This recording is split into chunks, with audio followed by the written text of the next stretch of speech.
हर हर महादेव, जय सिया राम। कैसे हैं आप लोग? स्वागत बा आप सबके हमारा चैनल पर नए वीडियो के साथ। ये हमार यूट्यूब चैनल के 76वां वीडियो है और हम आप सबके बतावत तनी आज हमारा पास कोनो खास में ऐसे 4 गो ऑप्शन बढ़ो, लेकिन ओकरा पता नहीं ध्यान से सोच के बोले पड़ी, ऐसे ही गड़बड़ से बोलते बोलते ना होई। तो आज हम बताओ तनी चिप्स के संगे दाल भात खाए के सही तरीका।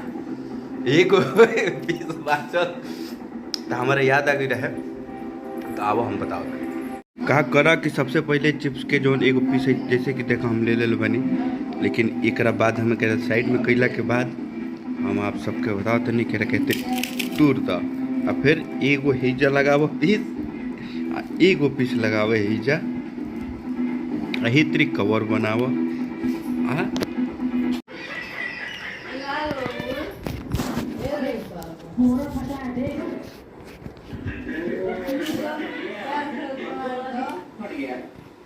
अही तरी